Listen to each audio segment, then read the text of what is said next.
Hello there, welcome to episode 59 of the Daily Shed. Sorry it's a bit late today. Alright, episode 59 of the Daily Shed. And today I'm going to be talking about rasguedos, and I think I'm pronouncing that wrong. I never learned how to say it, even though I've been playing them for 30 years. Well, no, I've been playing them for about 15 years, something like that.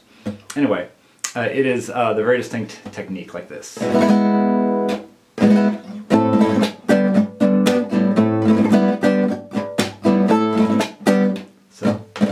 So basically, it's a flick using generally all your fingers. You can use just sorry, I'm just gonna adjust that a little bit. You can see more of my fingers. So yeah, basically it's just downstrokes in succession with your right hand, and really known for from flamenco. People use it in other styles too, but it really comes from flamenco. And there are different ways that you can do it. The most common one, the one that I usually do. This only works if you have a pinky nail. So start with your pinky and go down all four. Pinky, ring, middle, index. You can also end with your thumb, so like that. That way you get 5 notes. If you don't have a pinky nail, if you just have nails in these 3, it's fine to do that too. You can also do it just with 2 fingers, just your middle and index. Or your middle, index, and thumb. Like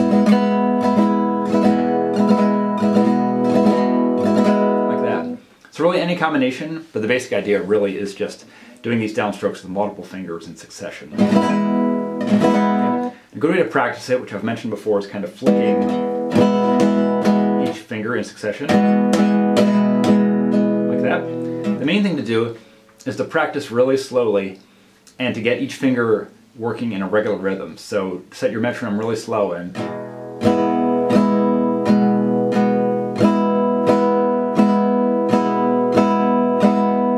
get used to your fingers just flicking out like that in succession, and very even.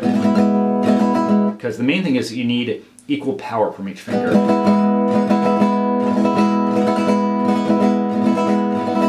If the power is unequal, then it just doesn't sound good.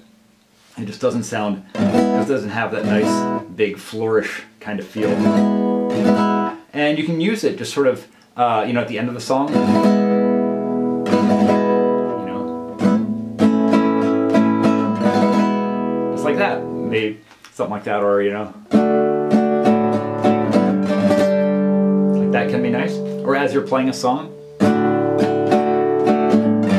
to lead into a chord change.